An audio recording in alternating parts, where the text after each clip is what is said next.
So, hey internet, I'm Little Drama 3, you guys can call me Laura, and I have no idea how to start this video. Probably just confused a bunch of you with a really long, confusing word as the title.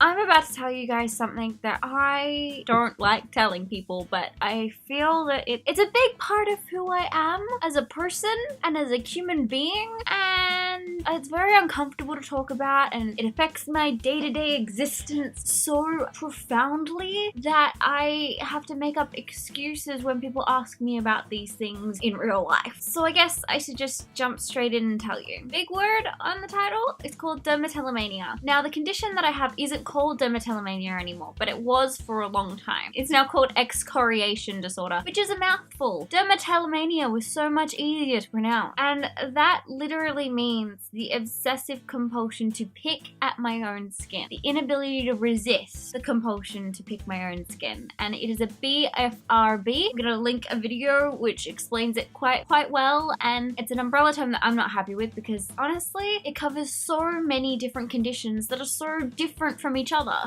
So I compulsively pick at my skin. So the biggest organ in my entire body that is exposed to all the elements, including my own fingernails and teeth sometimes. I remember doing this for as long as I can remember. And you're not even doing it consciously. Like, I don't even notice that I'm doing these things. It is so frustrating to look down at your fingers and see them covered with blood. I've been really good at managing it for the past few years, but recently, and by quite recently I mean within the last month, I've gone through some rough patches. I've currently got this thing on my arm. There's one here, if you can see it. In addition to the ones on my arms, I also have a little pat on my knee which has one about the size of a 20-cent coin. Now to give you some perspective, this is the size of a 20-cent coin. Yeah, for a sore, that's pretty darn big. Right now I have one on the side of my face, right there. Dozens and dozens and dozens and dozens of scars all over my body in various places, and that's not good. Oh god, it's so frustrating. It's so frustrating.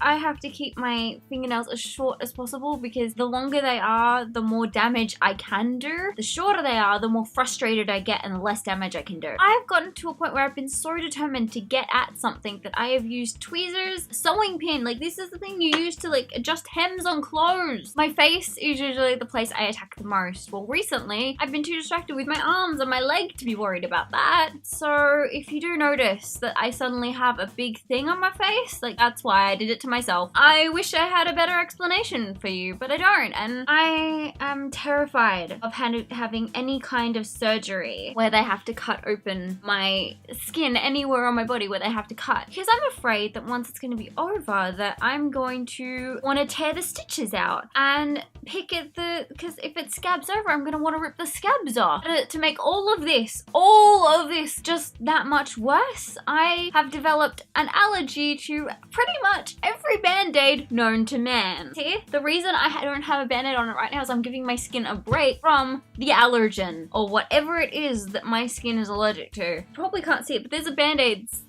shaped rash where the skin has literally been ripped off by the band-aid. It's just so frustrating that I can't just cover it up until they're gone because it ends up just making it worse. It ends up making it so much worse. And as a kid, I didn't understand it. As a teenager, I didn't understand it. And I thought I was just, you know, doing it to myself. I was self-harming, that I wanted to hurt myself somehow subconsciously. Is dermatillomania self-harm? And it's not. It's not like I want to be doing this. I don't. I really don't. But I've come to accept that it's a part of my life. It's part of who I am as a human being, that this is going to be something that I will deal with, and it'll go through cycles of my skin is fine. There is nothing wrong with you. And then periods like this where it's just everywhere. It's one of the reasons I don't wear makeup, or I didn't wear makeup in high school, because I would have these scabs on my face, and you can't exactly hide scabs with makeup. It doesn't work. I tried it. It just made it end up looking worse, like so much worse. And if you have any questions about it, please leave them downstairs in the comments and I will try and answer them the best I can, the best to my ability. And I'm glad that I didn't get too emotional in this because I'm just frustrated and angry and frustrated at myself right now for doing it. And gotta say, the one on the knee did that all to myself, and it is painful. I can't kneel. There is a white van outside my house. Why is there a white van outside my house? So I will see you guys again on Monday with another video.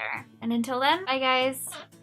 so much word vomit going on right now, and I will probably make another video about this, better, probably scripted, because I feel I want to, I just know nothing about it, next to nothing about it. I know no one else who has it. No, I know no one who has it, or if they do, they either don't know they do, or they haven't said anything, but I know that this is definitely what I have. It's not just me tearing at my own skin because I like the feeling of tearing at my own skin.